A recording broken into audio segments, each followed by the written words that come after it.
ਜੇਕਰ ਇੱਕ ਚੀਜ਼ ਸਮਝੋ, ਆਟਾ ਦਾਲ ਸਾਡੇ ਲਈ, ਇਹਨਾਂ ਲੋਕਾਂ ਲਈ, ਸਾਡੇ ਪੰਜਾਬ ਲਈ ਬੜੀ ਛੋਟੀ ਚੀਜ਼ ਆ। ਸਾਡੇ ਬੱਚੇ ਪੜ੍ਹਨ ਮਜ਼ਦੂਰਾਂ ਦੇ, ਇਹਦੇ ਲਈ ਸਾਨੂੰ ਅਸੀਂ ਮੈਪ ਬਣਾਈ, ਇਹਨਾਂ ਦੇ ਘਰ ਕਿਵੇਂ ਬਣਨੇ ਆ, ਕਿਸਾਨਾਂ ਦੀ ਜਿਹੜੇ ਜ਼ਮੀਨਾਂ ਕਿਵੇਂ ਪੱਧਰ ਹੋਣੀਆਂ ਨੇ।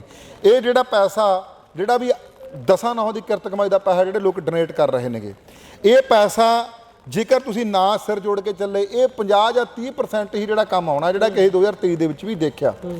ਇਸ ਕਰਕੇ ਤੁਸੀਂ ਇਸ ਪੈਸੇ ਨੂੰ ਕਿਵੇਂ ਜਿਹੜਾ ਕਿਸੇ 100% ਇਹਦਾ ਰਿਜ਼ਲਟ ਕੱਢਣਾ, ਉਹਦੇ ਲਈ ਤੁਹਾਨੂੰ ਮੀਟਿੰਗਾਂ ਇੱਕ ਗੁਰੂ ਘਰ ਦੇ ਵਿੱਚ ਸਾਰੀਆਂ ਸੰਸਥਾਵਾਂ ਨੂੰ ਕਰਨ ਦੀ ਜ਼ਰੂਰਤ ਆ। ਅਗਲੀ ਗੱਲ, ਬਿਲਕੁਲ ਆਪਾਂ ਰੋਜ਼ ਇਹ ਵੀਡੀਓ ਦੇਖ ਰਹੇ ਹਾਂ ਵੀ ਸਾਡੇ ਕੋਲੇ ਕਈ ਵਾਰੀ ਵੀਡੀਓ ਆ ਜਾਂਦੀ, ਸਾਡੇ ਕੋਲੇ ਕੋਈ ਪਹੁੰਚਿਆ ਨਹੀਂ, ਸਾਡੇ ਕੋਲੇ ਪਹੁੰਚਿਆ ਨਹੀਂ, ਹੈ ਨਾ।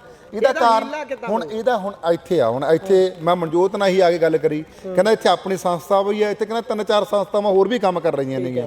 ਕਹਿੰਦਾ ਹੁਣ ਵੀ ਉਹੀ ਜਿਹੜੀ ਪਲੈਨਿੰਗ ਨਹੀਂ ਬਣ ਰਹੀ, ਕਹਿੰਦਾ ਹੁਣ ਵੀ ਆਪਾਂ ਨੂੰ ਸਾਰਿਆਂ ਨੂੰ ਆਪਾਂ ਕਹਿੰਦਾ ਵੀ ਮੈਨੂੰ ਕਹਿੰਦਾ ਮਨਜੋਤ ਨੇ ਵੀ ਇਹ ਗੱਲ ਬੋਲੀ, ਅੱਜ ਮੈਂ ਵੀ ਇਹ ਗੱਲ ਬੋਲ ਰਿਹਾ ਵੀ ਸਾਨੂੰ ਇਸ ਲਈ ਇਕੱਠੇ ਹੋ ਕੇ ਇੱਕ ਸਾਰੇ, ਅਸੀਂ ਤਾਂ ਦੇਖੋ ਮੈਂ ਤਾਂ ਸਾਰਿਆਂ ਤੋਂ ਮੂਰਖ ਤੇ ਨਖਿੱਧ ਇਨਸਾਨ ਆ, ਸਭ ਸਿੱਧੀ ਗੱਲ ਸੁਣ ਲਓ ਬਾਈ, ਆਪਾਂ ਤਾਂ ਨਹੀਂ ਹੈਗੇ ਇੰਨੇ ਬੁੱਧੀਜੀਵੀ, ਠੀਕ ਹੈ।